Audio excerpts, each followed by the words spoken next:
ਪਹਿਲੋਂ ਨਿਰਭਉ ਤੇ ਨਿਆਂ ਮਾਰਚ ਬਾਰੇ ਆਪਾਂ ਜਾਣਕਾਰੀ ਹਾਸਿਲ ਕਰਦੇ ਹਾਂ, ਜੋ ਕਿ ਕੱਲ ਮਰਸੈਟ ਗੁਰਦੁਆਰਾ ਸਾਹਿਬ ਵਿਖੇ ਪਹੁੰਚੀ ਸੀ ਤੇ ਅੱਜ ਲਿਵਿੰਗਸਟਨ ਗੁਰਦੁਆਰਾ ਸਾਹਿਬ ਵਿਖੇ ਜਿਹੜੀ ਉਸਨੇ ਦਸਤਕ ਦੇਣੀ ਆ। ਉਹ ਮਾਰਚ ਅੱਧਾ ਰਾਹ ਤਕਰੀਬਨ ਜਿਹੜਾ ਉਹਨਾਂ ਨੇ ਤੈਅ ਕਰ ਲਿਆ ਆ। ਤੇ ਆਪਣੇ ਨਾਲ ਮਨਦੀਪ ਸਿੰਘ ਜਕਾਰਾ ਮੂਵਮੈਂਟ ਤੋਂ ਇਸ ਟਾਈਮ ਜੁੜੇ ਨੇ। ਹਾਂਜੀ ਮਨਦੀਪ ਜੀ, ਸਵਾਗਤ ਹੈ। ਵਾਹਿਗੁਰੂ ਜੀ ਕਾ ਖਾਲਸਾ, ਵਾਹਿਗੁਰੂ ਜੀ ਕੀ ਫਤਿਹ। ਵਾਹਿਗੁਰੂ ਜੀ ਕਾ ਖਾਲਸਾ, ਵਾਹਿਗੁਰੂ ਜੀ ਕੀ ਫਤਿਹ ਜੀ। ਸੋ ਮਨਦੀਪ ਸਿੰਘ ਜੀ, ਕਿੱਦਾਂ ਚੱਲ ਰਿਹਾ ਹੈ ਜੀ? ਮਾਰਚ 9 ਅਕਤੂਬਰ ਤੋਂ ਚੱਲੇ ਸੀ, ਅੱਜ 22 ਹੋ ਗਈ ਆ। ਮਰਸੈਟ ਗੁਰਦੁਆਰਾ ਸਾਹਿਬ ਕੱਲ ਰਾਤ ਜਿਹੜੇ ਉਹ ਦੀਵਾਨ ਸਜੇ, ਅੱਜ ਲਿਵਿੰਗਸਟਨ ਗੁਰਦੁਆਰਾ ਸਾਹਿਬ ਵੱਲ ਨੂੰ ਰਵਾਨਗੀ ਆ। ਹਾਂਜੀ ਭਾਈ ਸਾਹਿਬ, ਹੁਣੇ ਐਕਚੁਅਲੀ ਮੈਂ ਨਾਲ ਹੀ ਆ ਕਾਫਲੇ ਦੇ। ਆਪਾਂ ਮਰਸੈਟ 16 ਸਟਰੀਟ ਤੇ ਆ ਰਹੇ ਨਾ, ਤੇ ਆਪਾਂ ਨੂੰ 5 ਵਜੇ ਤੱਕ ਪਹੁੰਚ ਜਾਣਾ ਆ ਲਿਵਿੰਗਸਟਨ।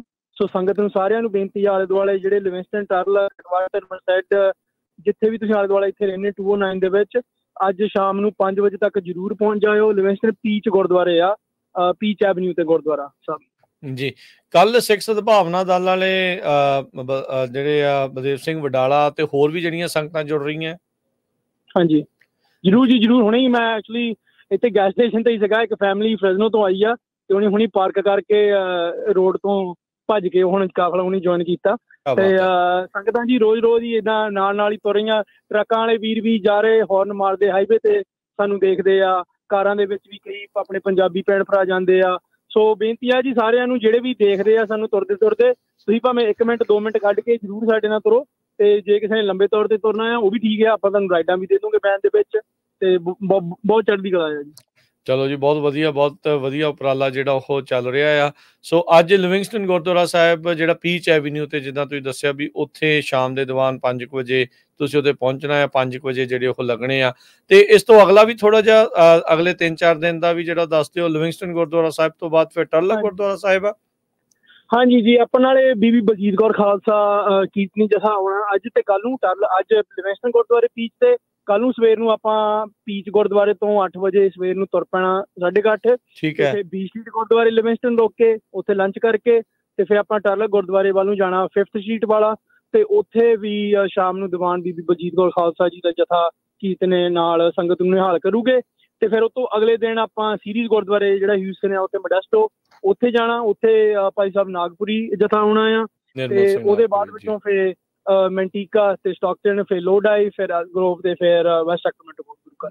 ਜੀ ਬਿਲਕੁਲ। ਸੋ ਲਗਾਤਾਰ ਚੱਲ ਰਹੇ ਆ। ਸੋ ਮਨਦੀਪ ਸਿੰਘ, ਕੀ ਚੈਲੰਜਿਸ ਇਸ ਟਾਈਮ ਸਭ ਤੋਂ ਵੱਡੇ ਜਿਹੜੇ ਉਹ ਮਿਲ ਰਹੇ ਆ ਆਪਣੇ ਨਾਲ? ਤੁਹਾਡੇ ਨਾਲ ਲੱਗਦਾ ਕੁਛ ਅਜਿਹੇ ਵਾਕਰ ਵੀ ਨੇ ਜਿਹੜੇ ਬੇਕਰਸਫੀਲਡ ਤੋਂ ਵੀ ਜਿਹੜੇ ਉਹ ਚੱਲੇ ਨੇ। ਕਿੱਦਾਂ ਲੱਗ ਰਿਹਾ ਆ ਹੈਲਥ ਵਾਈਜ਼? ਕਿੱਦਾਂ ਆ ਓਵਰਆਲ? ਕਿੱਦਾਂ ਚੱਲ ਰਿਹਾ ਪੂਰਾ ਇਹ ਵਾਕ ਸੋ ਫਾਰ? ਵਧੀਆ ਆ ਜੀ। ਚੈਲੰਜਿਸ ਬਸ ਥੋੜੇ ਮੋਟੇ ਜਿਹੜੇ ਹੁੰਦੇ ਆ, ਜਿੱਦਾਂ ਜਿਹੜੇ ਲੰਬੇ ਤੌਰ ਤੇ ਤੁਰ ਰਹੇ ਆ ਉਹਨਾਂ ਦੇ ਥੋੜੇ ਬਹੁਤੇ ਆਪਾਂ ਪੈਰ ਤੇ ਛਾਲੇ ਆ ਜਾਂਦੇ ਆ ਜਾਂ ਕੁਛ ਏਦਾਂ ਹੈਗਾ, ਉਹ ਤਾਂ ਚਲੋ ਮਾੜਾ ਮੋਟਾ ਹੋ ਹੀ ਜਾਂਦਾ। ਪਰ ਚੈਲੰਜਿਸ ਇੰਨੇ ਜ਼ਿਆਦਾ ਵੀ ਨਹੀਂ ਹੈਗੇ। ਸੰਗਤ ਦਾ ਬਹੁਤ ਹੈਲਪ ਆ ਇਹਦੇ ਵਿੱਚ। ਗੁਰੂ ਘਰਾਂ ਦੇ ਵਿੱਚ ਜਦੋਂ ਸ਼ਾਮ ਨੂੰ ਪਹੁੰਚੀ ਦਾ, ਉੱਥੇ ਇੰਨੇ ਉਤਸ਼ਾਹ ਦੇ ਨਾਲ ਉਹ ਆਪਾਂ ਨੂੰ ਵੈਲਕਮ ਕਰਦੇ ਆ। ਤੇ ਤੁਹਾਨੂੰ ਪਤਾ ਹੀ ਆ, ਓਬਵੀਅਸਲੀ ਗੁਰੂ ਸਾਹਿਬ ਦੀ ਬਾਣੀ ਨਾਲ ਜੁੜ ਕੇ ਸ਼ਾਮ ਨੂੰ ਰਹਿਰਾਸ ਸਾਹਿਬ ਤੇ ਕੀਰਤਨ ਸੁਣੀਦਾ ਆ ਰੋਜ਼ ਹੀ। ਸੋ ਉਹ ਬਹੁਤ ਚੰਗਾ। ਇੱਥੇ ਪਰਸੋਂ ਆਪਾਂ ਚੋਚਲੇ ਰੁਕੇ ਸੀਗੇ, ਉੱਥੇ ਗੁਰੂ ਘਰ ਹੈ ਨੀਗਾ, ਤਾਂ ਵੀ ਉੱਥੇ ਸੰਗਤਾਂ ਨੇ ਉੱਥੇ ਪਾਰਕ ਦੇ ਵਿੱਚ ਸਾਡਾ ਸਵਾਗਤ ਕੀਤਾ। ਉੱਥੇ ਰਹਿਰਾਸ ਸਾਹਿਬ ਦੇ ਦੀਵਾਨ ਲਾਇਆ ਆਪਾਂ ਸ਼ਾਮ ਨੂੰ, ਬਹੁਤ ਚੰਗਾ ਲੱਗਾ।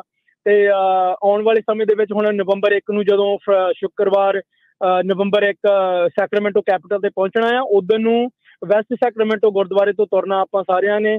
ਉਦੋਂ ਸਪੈਸ਼ਲੀ ਜਿਹੜੇ ਆਪਣੇ ਭੈਣ ਭਰਾ ਸੈਕਰਾਮੈਂਟੋ ਇਲਾਕੇ 'ਚ ਆਲੇ ਦੁਆਲੇ ਰਹਿੰਦੇ, ਯੂਬਾ ਸਿਟੀ, ਐਲਕੋਗਰੋਵ, ਫੋਲਸਮ, ਡੇਵਿਸ, ਵੈਕਵਿਲ, ਤੁਹਾਨੂੰ ਉੱਥੇ ਪਹੁੰਚਣ ਦੀ ਬਹੁਤ ਜ਼ਰੂਰੀ ਆ ਚੀਜ਼ ਹੈ, ਕਿਉਂਕਿ ਤੁਹਾਡਾ ਹੀ ਇਲਾਕਾ ਆ ਉਹ ਜਿਹੜਾ ਫਾਈਨਲ ਸਮਾਪਤੀ ਹੋਣੀ ਆ। ਉੱਧਰ ਨੂੰ ਆਪਾਂ ਇੱਕ ਹੋਰ ਸੰਗਤ ਨੂੰ ਖੁਸ਼ਖਬਰੀ ਦੇ ਦਿੰਦੇ ਹਾਂ। ਆਪਾਂ ਬੱਸਾਂ ਵੀ ਕਰਨੀਆਂ। ਇੱਕ ਬੱਸ ਫਰੈਜ਼ਨੋ ਤੋਂ ਤੁਰਨੀ ਆ ਤੇ ਇੱਕ ਬੱਸ ਸੀਰੀਜ਼ ਤੋਂ ਤੁਰਨੀ ਆ, ਵੱਡੀ ਜਿਹੜੀ ਵੀਆ ਬੱਸਾਂ ਹੁੰਦੀਆਂ। ਸੋ ਜੇ ਕਿਸੇ ਨੇ ਉਹਨਾਂ ਨੂੰ ਰਾਈਡ ਚਾਹੀਦੀ ਆ, ਉਹ ਤੁਸੀਂ ਸੰਪਰਕ ਕਰ ਸਕਦੇ ਹੋ ਸਾਡੇ ਨਾਲ। ਸਿਮਰਨਜੀਤ ਸਿੰਘ ਨੂੰ ਕਾਲ ਕਰ ਲਿਓ 5597553277 ਤੇ ਉਹ ਆਪਣੀ ਜਾਂ ਗੁਰੂ ਘਰ ਨਾਲ ਗੱਲ ਕਰ ਲਿਓ, ਉਹ ਸਾਨੂੰ ਸੰਪਰਕ ਕਰਾ ਦੂਗੇ। ਤੇ ਜੇ ਕਿਸੇ ਵੀਰ ਭੈਣ ਨੇ ਬੱਸ ਦੀ ਸੇਵਾ ਵੀ ਕਰਨੀ ਆ, ਹੋਰ ਵੀ ਬੱਸਾਂ ਕਰਾਉਣੀਆਂ, ਉਹ ਵੀ ਤੁਸੀਂ ਕਾਲ ਕਰਕੇ ਸਾਡੇ ਨਾਲ ਸੰਪਰਕ ਕਰ ਸਕਦੇ ਆ। ਆਪਾਂ ਨੂੰ ਡੈਫੀਨੇਟਲੀ ਉਹ ਹੈਲਪ ਦੀ ਲੋੜ ਆ ਹੋਰ ਵੀ ਬੱਸਾਂ ਕਰਾਉਣ ਦੀ। ਸੋ ਜੇ ਕਿਸੇ ਨੇ ਆਪਣੇ ਦਸਵੰਧ ਕੱਢਣਾ ਹੋਵੇ ਇਹਦੇ ਵਿੱਚ, ਉਹਦੇ ਵਿੱਚ ਵੀ ਸ਼ਾਮਲ ਹੋ ਸਕਦੇ ਆ। ਜੀ ਜੀ। ਤੇ ਮਨਦੀਪ, ਬਹੁਤ ਧੰਨਵਾਦ। ਤੇ ਅੱਜ ਸ਼ਾਮ ਨੂੰ ਗੁਰਦੁਆਰਾ ਸਾਹਿਬ ਲਿਵਿੰਗਸਟਨ ਵਿਖੇ ਸੰਗਤਾਂ ਦੇ ਨਾਲ ਜਿਹੜਾ ਉਹ ਰੂਬਰੂ ਜਿਹੜੇ ਤੁਸੀਂ ਹੋਵੋਗੇ ਤੇ ਕਾਫਲਾ ਜਿਹੜਾ ਉਹ ਚੱਲ ਰਿਹਾ ਆ। ਸੋ ਇਹ ਮੈਨੂੰ ਲੱਗਦਾ ਜਿਹੜੀ ਸਟਰੀਟ ਆ ਉਹ ਹਾਈਵੇ 99 ਤੋਂ ਵਿਜ਼ੀਬਲ ਆ ਜਿੱਥੇ ਤੁਸੀਂ ਵਾਕ ਕਰ ਰਹੇ ਆ। ਹਾਂਜੀ, ਹੁਣ ਤਾਂ ਜੀ ਆਪਾਂ ਐਕਚੁਅਲੀ 16 ਸਟਰੀਟ ਜਿਹੜਾ ਇੱਥੇ ਮਰਸੈਟ ਦੇ ਵਿੱਚ ਦੀ ਸ਼ਹਿਰ ਦੀ ਨਿਕਲਣ ਲੱਗੇ ਆ ਰਾਈਟ ਨਾਓ। ਪਰ 1.5 ਘੰਟੇ ਤੱਕ ਆਪਾਂ ਜਦੋਂ ਮਰਸੈਟ ਮੁੱਕ ਜਾਂਦਾ ਉੱਥੇ ਫਿਰ 99 ਦੇ ਨਾਲ ਹੀ ਆ ਸੱਜੇ ਪਾਸੇ ਹੋਣਾ, ਤੇ ਅਟਵਾਟਰ ਦੇ ਜਦੋਂ ਪਹੁੰਚ ਗਏ ਫਿਰ ਖੱਬੇ ਪਾਸੇ ਟੱਪ ਜਾਣਾ ਆ। ਠੀਕ ਹੈ ਜੀ, ਚਲੋ ਠੀਕ ਹੈ ਜੀ, ਬੜੀ ਮਿਹਰਬਾਨੀ, ਧੰਨਵਾਦ ਮਨਦੀਪ ਅਪਡੇਟ ਦੇਣ ਦੇ ਲਈ, ਸ਼ੁਕਰੀਆ ਜੀ। ਵਾਹਿਗੁਰੂ ਜੀ ਕਾ ਖਾਲਸਾ, ਵਾਹਿਗੁਰੂ ਜੀ ਕਾ ਖਾਲਸਾ, ਵਾਹਿਗੁਰੂ ਜੀ ਕੀ ਫਤਿਹ। ਇੱਕ ਵਾਰੀ ਫੇਰ ਸਰੋਤਿਆਂ ਨੂੰ ਦੱਸਦੇ ਜਾਈਏ ਕਿ ਦੁਨੀਆ 'ਚ, ਪੂਰੀ ਦੁਨੀਆ 'ਚ ਪਹਿਲੀ ਵਾਰੀ ਇਹ ਪੈਦਲ ਮਾਰਚ ਹੋ ਰਿਹਾ ਹੈ ਇੰਨਾ ਵੱਡਾ, 350 ਮੀਲ ਦੇ ਕਰੀਬ, ਬੇਕਰਸਫੀਲਡ ਤੋਂ ਸੈਕਰਾਮੈਂਟੋ, ਕੈਲੀਫੋਰਨੀਆ ਦੀ ਕੈਪੀਟਲ। ਤੇ ਜਿੱਦਣ ਉੱਥੇ ਸਮਾਪਤੀ ਹੋਣੀ ਹੈਗੀ ਆ ਉਦਣ ਹਜ਼ਾਰਾਂ ਦੀ ਇਕੱਠ ਹੋਣਾ ਚਾਹੀਦਾ ਆ। ਸਾਰੇ ਗੁਰੂ ਘਰਾਂ ਦੇ ਪ੍ਰਬੰਧਕ ਕਮੇਟੀਆਂ, ਬਹੁਤ ਵਾਰ ਲੋਕ ਜਾ ਨਹੀਂ ਸਕਦੇ, ਦੂਰ ਹੁੰਦਾ, ਬੱਸਾਂ ਲਾਉਣੀਆਂ ਚਾਹੀਦੀਆਂ ਹੈਗੀਆਂ। ਆਪਣੇ ਆਪਣੇ ਗੁਰੂ ਘਰ ਦੇ ਪ੍ਰਬੰਧਕਾਂ ਨਾਲ ਜ਼ਰੂਰ ਗੱਲਬਾਤ ਕਰੋ, ਕਿਉਂਕਿ ਇਹ 40 ਸਾਲ ਹੋ ਗਏ ਸਿੱਖਾਂ ਦਾ ਕਤਲੇਆਮ ਹੋਏ ਨੂੰ। ਉਹਦੇ ਸੰਬੰਧ ਦੇ ਵਿੱਚ ਆਪਾਂ ਕੋਸ਼ਿਸ਼ ਕਰਨੀ ਆ ਵੀ US ਕਾਂਗਰਸ 'ਚ ਇਹ ਮਤਾ ਪਾਸ ਹੋਵੇ, ਤੇ ਉਸ ਤੋਂ ਬਿਨਾਂ ਟਰਾਂਸਨੈਸ਼ਨਲ ਰਿਪਰੈਸ਼ਨ ਦਾ ਇਹ ਬਹੁਤ ਵੱਡਾ ਮੁੱਦਾ ਹੈਗਾ, ਤੁਹਾਡੇ ਸਾਹਮਣੇ ਆ ਵੀ ਉਹ ਕੈਲੀਫੋਰਨੀਆ ਵਿੱਚ ਵੀ, ਵੱਖ-ਵੱਖ ਸਟੇਟਾਂ ਵਿੱਚ ਵੀ, ਤੇ US ਦੀ ਕਾਂਗਰਸ ਸੈਨੇਟ ਦੇ ਵਿੱਚ ਵੀ ਉਹ ਮਤਾ ਜਿਹੜਾ ਪ੍ਰੈਜ਼ੀਡੈਂਟ ਦੇ ਸਾਈਨ ਹੋ ਕੇ ਪਾਸ ਹੋ ਜਾਏ। ਇਹ ਮੇਨ ਮਕਸਦ ਹੈਗਾ ਆ।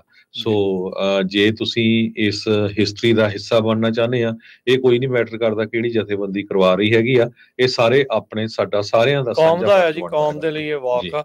ਹੁਣ ਕਈ ਜਣੇ ਆ ਨਾ ਐਵੇਂ ਮੂੰਹ ਚੱਕ ਕੇ, ਜਿਨ੍ਹਾਂ ਨੇ ਕੀਤਾ ਕੁਝ ਨਹੀਂ ਹੁੰਦਾ ਕੌਮ ਦੇ ਲਈ, ਉਹ ਵੀ ਕਹਿਣਗੇ ਜੀ RSS ਦੀ ਜਥੇਬੰਦੀ। ਹੁਣ ਜਕਾਰਾ ਵਾਲਿਆਂ ਨੂੰ ਵੀ ਆਖੀ ਜਾਂਦੇ ਆ ਜੀ RSS ਦੀ ਏਜੰਟ ਨੇ, ਦੱਸ ਹੱਦ ਹੋ ਗਈ। RSS ਦੇ ਏਜੰਟਾਂ ਨੇ ਜੈਨੋਸਾਈਡ ਦੀ ਵਾਕ ਕਰਾਉਣਾ ਹੈ? ਅਕਲ ਨੂੰ ਮਾੜਾ ਮੋਟਾ ਹੱਥ ਮਾਰੋ। ਕਈ ਲੋਕ ਜਿਹੜੇ ਮਿਲ ਰਹੇ ਨੇ, ਪਤਾ ਨਹੀਂ ਗਲਤ ਅਫਵਾਹਾਂ ਇੰਨੀਆਂ ਕੁ ਜ਼ਿਆਦਾ ਜਿਹੜੀਆਂ ਆ ਉਹਨਾਂ ਪੰਥਕ ਜਥੇਬੰਦੀਆਂ ਦੇ ਲਈ, ਉਹਨਾਂ ਜਥੇਬੰਦੀਆਂ ਦੇ ਲਈ ਜਿਹੜੀ ਕੌਮ ਦੇ ਲਈ ਤੁਰ ਰਹੇ ਆ, ਗੱਲ ਕਰ ਰਹੇ ਆ, ਉਹਨਾਂ ਦੇ ਉਲਟ ਜਿਹੜੀਆਂ ਬਹੁਤ ਚੱਲ ਰਹੇ ਆ, ਜਾਂ ਜਿਹੜੀ ਗੱਲ ਕਰਦੇ ਨੇ ਚਾਹੇ ਉਹ ਮੀਡੀਆ 'ਚ ਨੇ, ਚਾਹੇ ਉਹ ਉਹਨਾਂ ਦੇ ਉਲਟ ਜਿਹੜਾ ਬੜੇ ਹੋਏ ਪਏ ਆ। ਸੋ ਇਹ ਦੇਖਣ ਵਾਲੀ ਗੱਲ ਆ ਵੀ ਕਿਹੜੇ ਮੌਕੇ ਦੇ ਉੱਤੇ ਕੌਣ ਕਿਸ ਤਰੀਕੇ ਦੇ ਨਾਲ ਜਿਹੜਾ ਉਹ ਚੱਲ ਰਿਹਾ ਹੈਗਾ ਆ। ਸੋ ਜਿੱਦਾਂ ਕੱਲ ਵੀ ਹਰਜੋਤ ਜੀ ਨੇ ਦੱਸਿਆ ਵੀ ਇੰਡੀਆ ਦੇ ਉਲਟ ਜਿਹੜਾ ਟਰਾਂਸਨੈਸ਼ਨਲ ਰਿਪਰੈਸ਼ਨ ਦਾ ਮੁੱਦਾ ਇੰਨਾ ਸਰਗਰਮ ਆ। ਸੇਮ ਸਾਜ਼ਿਸ਼, ਭਾਈ ਨਿੱਜਰ ਨੂੰ ਕਤਲ ਕੀਤਾ ਤੇ ਜਿਹੜਾ ਪੰਨੂ ਨੂੰ ਕਤਲ ਕਰਾਉਣ ਦੀ ਸਾਜ਼ਿਸ਼ ਆ, ਇੱਕੋ ਸਾਜ਼ਿਸ਼ ਦਾ ਜਿਹੜਾ ਉਹ ਹਿੱਸਾ ਆ। ਹਾਈ ਕਮਿਸ਼ਨਰ ਜਿਹੜੇ ਆ, ਉੱਥੋਂ ਦੇ ਕੌਂਸਲੇਟ ਆ, ਅੰਬੈਸੀਆਂ ਆ, ਉਹ ਸਾਜ਼ਿਸ਼ਾਂ ਦੇ ਅੱਡੇ ਬਣੇ ਆ, ਤੇ ਇੱਥੇ ਆਪਸ ਦੇ ਵਿੱਚ ਇਹ ਭਰਾ ਮਾਰੂ ਜੰਗ ਦੇ ਵਿੱਚ ਲੋਕਾਂ ਨੂੰ ਫਸਾ ਰਹੇ ਆ। ਉਹਨਾਂ ਨੇ ਜਿਹੜੇ ਸਿੰਘ ਉਹ ਫਸਾਉਣ ਦੀ, ਸਿਹਰਾ ਉਹ ਫਸਾਉਣ ਦੀ ਜਿਹੜੀ ਉਹ ਕੋਸ਼ਿਸ਼ ਕਰ ਰਹੇ ਆ। ਬਚਣ ਦੀ ਜ਼ਰੂਰਤ ਆ ਅਜਿਹੇ ਜਿਹੜੇ ਪ੍ਰੋਪੋਗੰਡੇ ਤੋਂ, ਜਿਹੜੇ ਪ੍ਰੋਪੋਗੰਡਾ ਅਜਿਹਾ ਫੈਲਾ ਰਹੇ ਆ। ਹਾਂ, ਉਹ ਮੰਨਿਆ ਜਾ ਸਕਦਾ ਵੀ ਉਹ RSS ਦੇ ਏਜੰਟ ਹੋ ਸਕਦੇ ਆ। ਜਿਨ੍ਹਾਂ ਖਿਲਾਫ ਕਰ ਰਹੇ ਆ ਉਹ ਜਿਹੜਾ ਦੇਖ ਕੇ ਚੱਲੋ ਵੀ ਉਹਨਾਂ ਦਾ ਟਰੈਕ ਰੈਕਡ ਜਿਹੜਾ ਉਹ ਕੀ ਆਖਦਾ ਹੈਗਾ ਆ। ਤੇ